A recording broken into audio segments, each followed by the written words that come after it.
Hello, नमस्कार साथियों। आपका स्वागत है हमारे YouTube प्लेटफॉर्म ITI स्टडी में, जिसमें आपके जितने भी व्यवसाय हैं आज तक ऑल इंडिया में 126 व्यवसाय चल रहे हैं, जिसमें से 74 यांत्रिकी व्यवसाय है।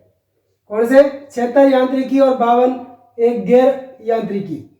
इन सभी से संबंधित आपको हर तरह का वीडियो मिलेगा। ज़्यादा से ज़्यादा हमारे चैनल ITI स्टडी को लाइक और सब्सक्राइब करें और शेयर भी जरूर करें। तो आज मैं आपके लिए सबसे पहले सभी के साथ अपना इंट्रोडक्शन देते हुए कि मेरा नाम अर्धवारी वर्मा, राजकीय ITI अनूपगढ़ से गेस्ट इंस्ट्रक्टर, जो मैं आपको आपके व्यवसाय मैकेनिक डीजल से संबंधित जो भी सिलेबस है वो पूर्ण आपको करवाऊंगा। इसी के साथ सबसे पहले इस व्यवसाय के बारे में हम कुछ चर्चा कर ले। इस व्यवसाय में हम क्या करते हैं कि 10वीं के बाद हम इस व्यवसाय को चुन सकते हैं। इस व्यवसाय को चुनने के बाद इसमें क्या क्या स्कोप है। जो आदमी इसमें एडमिशन लेता है, सबसे पहले उसकी इच्छा रहती है कि मैं ये ITI कर लूँगा तो क्या पालूंगा। तो सबसे पहले हम बात कर लेते हैं कि इसमें गवर्नमेंट जॉब कौन कौन सी है। गवर्नमेंट जॉब की बात करें तो राजस्थान के क्षेत्र में है, तो वो सबसे पहले राजस्थान पे आ जाओ। RSRTC, Rajasthan state road transport corporation, जिसे राजस्थान रोडवेज बस परिवहन निगम भी कहा जाता है। इसमें आपके जो टेक्नीशियन होता है, टेक्नीशियन की पोस्ट होती है वो डीजल मैकेनिक के लिए अलग से आती है।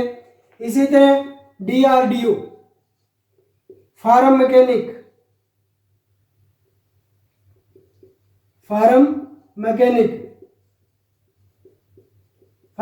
हमारे यहाँ 2 फार्म चल रहे हैं, जेतसर वाला और सूरतगढ़ वाला, जो कनाडा और रूस के सहयोग से स्थापित किए गए हैं। उनमें जो भी व्हीकल चलते हैं वह डीजल मैकेनिक के लिए अलग से पोस्ट आती है। इसी तरह व्हीकल कोच फैक्ट्री जो जबलपुर में है, उसमें भी हमारे टेक्नीशियन की काफ़ी पोस्टें आती है। इसके अलावा बहुत से डिपार्टमेंट है, जिनमें इसके अलावा सबसे मुख्य आज जिसका जोर चल रहा है वो हमारा है अनुदेशक भर्ती। अनुदेशक आपको पता होगा, आपने अभी एडमिशन लिया है ITI में, आज तक आपने जो भी आपके थे वो टीचर थे, आपके एक अध्यापक थे।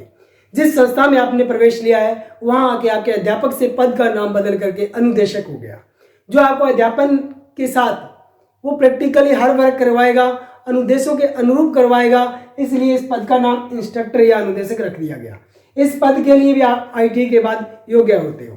इसके बाद गैर, जिसे सरकारी नहीं बोलते, प्राइवेट आपका जो काम है, उसमें आप किसी भी तरह की एजेंसी में, किसी प्राइवेट डीलरशिप के पास, किसी प्राइवेट कंपनी में, बहुत सारी कंपनियां हैं जो आपको मतलब कि डीजल मैकेनिक वालों को या ऑटोमोबाइल जो सेक्टर में आते हैं उनको बहुत ज़्यादा लेके जाती है। सभी को पता है कि आज के टाइम ऑटोमोबाइल का कितना क्रेज है, क्योंकि छोटे से मोटरसाइकिल से लेके बड़े यान तक हर चीज़ जो होती है वो आपके सेक्टर से ही संबंधित है।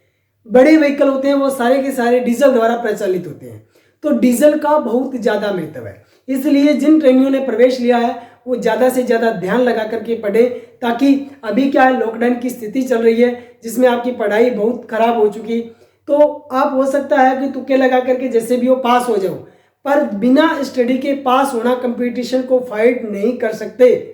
इसलिए आज मैं इस ट्रेड का परिचय देने के बाद आपको ट्रेड से संबंधित कुछ बातें बताना चाहता हूं कि ट्रेड में आने के बाद हमें सबसे पहले अपनी सुरक्षा की आवश्यकता होती है। सुरक्षा सावधानियां या दुर्घटना किस कारणों से होती है, दुर्घटनाएं किस कारण से बनती है। दुर्घटनाएं जो हमारे उद्योग होते हैं, हमारी कार्यशाला होती है, उनमें मैनेजमेंट का भी काफ़ी फर्क पड़ता है इन दुर्घटनाओं को लेकर। दुर्घटना का एक लोगो बहुत प्रचलित है, ये आपने देख लिया होगा, इसको मैं हटा देता हूं कि सावधानी हटी, क्या सावधानी हटी दुर्घटना घटी, कि अगर सावधानी से रहेंगे तो दुर्घटना नहीं होगी, अगर थोड़ी सी असावधानी के साथ काम किया तो दुर्घटना हो जाएगी। ऐसे कारण होते हैं क्योंकि एक कारीगर को, आप ट्रेड में हो चाहे किसी कंपनी में हो, 8 घंटे उसे काम करना पड़ता है। जैसा माहौल है, क्या कारण है, वो मैनेजमेंट देखेगा, पर उसका भुगतान एक मजदूर को करना पड़ता है जो हम लोग जाते हैं। उन लोगों को ये देखना होगा कि वहाँ क्या व्यवस्था नहीं है, क्योंकि एक फ्लोर पे मैं काम कर रहा हूँ, एक मशीन पे काम कर रहा हूँ, उसके पास डिले है, करंट की तारें सीधी लूज पड़ी है, या धूल मिट्टी के लिए कोई व्यवस्था नहीं की गई, वह धूल मिट्टी उड़ रही है, तो आदमी परेशान हो जाता है। ये सभी कारण, परेशानी के कारण दुर्घटनाएं बहुत हो जाती है। तो यहाँ कुछ दुर्घटना के कारण मैं आपके सामने रख रहा हूँ। तो सबसे पहले दुर्घटना का कारण मेरे सामने है अज्ञानता। अज्ञानता क्या होता है? जिसे अज्ञानता, अगर सीधा लिख दे ज्ञान, ज्ञान किसे कहते हैं? अपने कहते हैं समझ को। जो आदमी समझ रखेगा, समझ के साथ काम करेगा, उसके साथ कभी दुर्घटना नहीं होती। अज्ञानता क्या होती है कि जैसे आपको किसी चीज़ का ज्ञान नहीं है, आप एक डीजल मैकेनिक में हो, तो आपकी क्लास में एक इंजन पड़ा है, आपको उसका नॉलेज नहीं है, अज्ञानी हो आप भी उसी के बारे में, क्यों? अभी आपने प्रवेश लिया है, तो वो आप जाके उसको हैंडल लगा दिया। हमारे घर में तो हमने स्टार्ट कर दिया, अब आपको क्या पता वो किस पोजीशन पे है, खराब है, सही है, तो वो अज्ञानता है आपके लिए। कोई मशीन ड्रिलिंग पड़ी है, लेपिंग जो ग्राइंडिंग पड़ी है, वेल्डिंग सेट पड़ा है, आपने उसको कभी नहीं चलाया, अनुदेशक है नहीं, आपने जाके उसको चला दिया, चलाते ही क्या होगा? कहीं ना कहीं आपको नुकसान हो जाएगा। इसलिए अज्ञानता इसमें प्रमुख घटक रहता है कि दुर्घटना का कारक रहता है। उसके बाद में आता है मेरे पास उत्सुकता। उत्सुकता क्या होती है? एक आदमी में एक अलग ही जिज्ञासा रहती है, मैं ये काम कर लूँ, मैं वो कर लूँ, मैं वो ज़्यादा सीख लूँ। पर ये उत्सुकता एक नियत स्थिति तक ही अच्छी रहती है। ऐसा अगर हम अति करते हैं किसी चीज़ का, जैसे खाना खाते हैं, 2 रोटी खानी है, हम 4 खाते हैं, तो क्या दिक्कत हमें होगी? वही उत्सुक उतना ही होना चाहिए जितना हमें जरूरी है। आधे से ज़्यादा उत्सुक होंगे तो हमें नुकसान हो जाएगा। उत्सुकता के बाद में आता है अत्यधिक आत्मविश्वास। अत्यधिक आत्मविश्वास को अंग्रेजी में बोल देते हैं ओवर कॉन्फिडेंस। ओवर कॉन्फिडेंस होना एक अच्छी बात भी है और एक बुरी बात भी। अच्छी बात तो ये कि मेरे को पता है कि मैं इस चीज़ में निपुण हूँ, पर बुरी बात यह है कि मैं उस निपुणता के कारण, आपने कहानी सुनी होगी कछुए और किसकी? खरगोश की। खरगोश को क्या था? ओवर कॉन्फिडेंस था, मैं तो कछुए से आगे निकल जाऊंगा, परंतु उसको ये था कि मैं थोड़ा दूर जाऊंगा, आराम कर लूंगा, कछुआ धीरे धीरे अपनी चाल चला और वो पहुंच गया। तो वो चीज़ें हमें यहाँ नहीं करनी, ओवर कॉन्फिडेंस नहीं करना। सर मैं सब कुछ जानता हूँ, तो ऐसा काम कहीं नहीं करना जहाँ आपको ओवर कॉन्फिडेंस दिखाना हो, तो ऐसी जगह मत दिखाओ, जहाँ जरूरत हो वहीं आप काम करो। उसके बाद में आप क्या आता है? रुचि में कमी। अब कुछ बच्चे होते हैं रुचि रखते हैं पढ़ने में, कुछ नहीं रखते, कुछ प्रैक्टिकल करवाया जाएगा, कुछ ध्यान से देखेंगे, कुछ नहीं देखेंगे। जिसने देखा वो सीख गया, जिसने नहीं देखा उसने नहीं सीखा। या आपको मैंने एक मशीन दे दी, आपकी उसमें रुचि नहीं है और आप उसको चला रहे हो, तो कहीं ना कहीं गलती से आपके साथ कोई दुर्घटना हो जाएगी। उसके बाद में आता है अनुशासनहीनता। अनुशासनहीनता आजकल हम जैसों में कूट कूट के भरी हुई है, क्योंकि चले किसी के साथ छेड़खानी कर ली, किसी के साथ कोई शरारत कर ली, तो क्या हुआ? वो अनुशासन है? नहीं। जब हमें बोला गया है एक वर्कशॉप में हमें क्या क्या सावधानी रखनी है, पता? बहुत सारी सावधानियां रखनी है। ऐसे नहीं छोटी सी बात का ध्यान रखना, हर एक बात का। पैर, वो कहते हैं फूंक फूंक के पैर रखना। छाछ का जला दूध को भी, दूध का जला छाछ को भी फूंक के पीता है, वो बात हो जाती है। तो यहाँ अनुशासनहीनता नहीं करके अनुशासन में रह करके आपको काम करना है। Over time.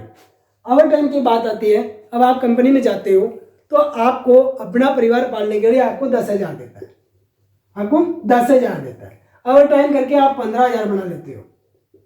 अगर आप हर रोज ओवर टाइम करते हो तो आपकी नींद पूरी नहीं होती, थकावट हो जाती है, मानसिक परेशानी हो जाती है। इन्हीं कारणों से भी आपकी दुर्घटना हो सकती है। आगे गलत औजारों का प्रयोग करना। गलत औजार जैसे मैं उदाहरण के लिए एक छोटा से बताऊं, जैसे मैंने आपको दिया कि कोई चीज़ को काटना है, काटने के लिए हम किसका प्रयोग करते हैं? एक्सा का, या किसी ज़्यादा मोटी पत्ती है तो उसको काटने के लिए चीजल का, और हमने उठा लिया वहाँ पेचकस, जिसे क्या बोलते हैं? स्क्रू ड्राइवर, तो वहाँ से दुर्घटना हो जाएगी। या एक चीजल है, एक ये चीजल सीधी बना दी, ये लो जी, चीजल को क्या बोलते हैं? छेनी बोलते हैं। इसका हेड ऐसा होता है बिल्कुल सीधा। अब बार बार काम लेने के बाद इसका हेड क्या हो जाता है? इस तरह से मशरूम या कुंभीकार हो जाता है। तो हम हैमर की चोट लगानी तो मैंने यहाँ थी, पर चोट लगी यहाँ लगते मैंने इसको हाथ से पकड़ रखा है, मेरे हाथ पे चोट लग जाएगी। तो इन गलत औजारों का प्रयोग भी नहीं करना। जहाँ जिस औजार का प्रयोग हो उसी औजार का वही प्रयोग हमें करना है। उसके बाद में आता है विद्युत वायरिंग का सही नहीं होना। हमें जिस वर्कशॉप पे, जिस मशीन पे काम करना है, वहाँ हमें देखना है कि कोई वायरिंग कनेक्शन ढीले तो नहीं है, वायरिंग अगर किसी कारण मशीन बंद नहीं होती तो उसका क्लोज बटन होता है जो हमारे पैर के या हाथ के कहीं नज़दीक होना चाहिए। कोई कनेक्शन डिले है या मशीन में कोई गड़बड़ है, कोई इलेक्ट्रिसिटी चलने वाली है तो उसे दूर कर करके उसके काम में हमें लेना चाहिए। आगे आता है मशीन पर सुरक्षा कवर का न होना। अब बहुत सी मशीनें हैं जिन पर गार्ड की आवश्यकता होती है। अगर हम बिना गार्ड के काम कर रहे हैं तो क्या होगा, हमारे साथ बहुत बड़ी दुर्घटना हो सकती है। जैसे उदाहरण के लिए अब बताता हूँ कि हमें क्या क्या सुरक्षा चाहिए। सुरक्षा के मैंने 3 प्रकार आपको बता रहा हूँ। सबसे पहले कौन सी सुरक्षा बड़ी है? सबसे पहले सुरक्षा वो बड़ी है, जान है तो जहान है। तो क्या है? जान है तो जहान है। तो जान है तो जहान है में क्या आ गई? खुद की सुरक्षा आ गई, समय की सुरक्षा। समय की सुरक्षा कर ली तो सब कुछ सुरक्षित है। एक मशीन अगर खराब हो जाए तो हम उसे सही कर सकते हैं। अगर हमारा ये पुर्जा कोई खराब हो गया, हमारी ये मशीन खराब होगी तो दोबारा इसके पार्ट्स मिलने वाले नहीं है भाई।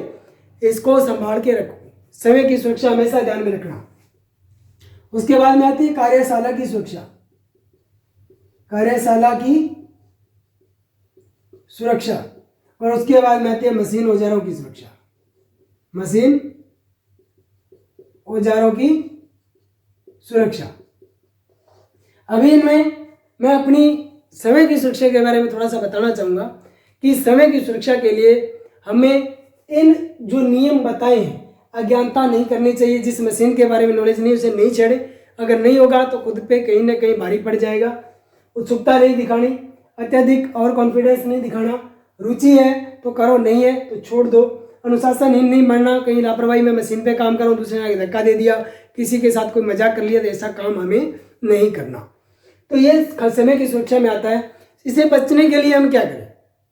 सबसे पहले कुछ सेफ्टी नियम का पालन करना पड़ता है। जैसे लंबे लंबे बाल है ये नहीं रखने। लड़कियों के लंबे बाल होते हैं क्योंकि लड़कियां होती हैं तो उन्हें अपने बाल का एक गुच्छा बना के पीछे जूड़ा बना लेना चाहिए या ऊपर एक कैप लगा लेना चाहिए ताकि वो बाल किसी मशीन पे काम कर रहे हैं तो उलझे नहीं। उसके बाद में हाथ में कड़ा, बींटी, चेन ऐसी चीज़ नहीं रखनी चाहिए। हमें ये कपड़े पूरे चुस्त पहनने चाहिए, लूज कपड़े नहीं पहनने चाहिए। जैसे संस्था में आप जाते हो तो आपको कहते हैं कि चोला पजामा पहनना वर्जित है। क्यों? क्योंकि वो खुला कपड़ा है। इसी तरह आपको कहते हैं कि आपको शूज पहन के आने, सेफ्टी शूज नहीं होते तो कम से कम ढंग के शूज हमें पहन के आने चाहिए क्योंकि ऊपर से भारी सामान कोई गिरेगा, नुकीला गिरेगा, हमारे पैर में चुभ जाएगा। या सेफ्टी शूज नहीं है, कोई इलेक्ट्रिकल की ट्रेड वाला है तो उसके साथ क्या होगा, या इंसुलेशन जो हल्के जूते होते हैं इंसुलेशन इतना ही होता है, ये जल्दी फट जाएगा। अगर हमारे पास इंसुलेटेड शूज है तो उनमें इस तरह का इंसुलेटेड बना होता है तो इंसुलेटेड फटेगा नहीं, तो हमारा क्या होगा कि हमें किसी प्रकार का करंट का झटका लगने की संभावना नहीं रहती। ऐसे बहुत सी सावधानियां हैं जो हम व्यवहारिक रूप में भी अपनाते हैं पर हम उन्हें क्या करते हैं, नेग्लेक्ट कर देते हैं। चलो दोस्तों, आज के लिए हम इतना ही पढ़ेंगे।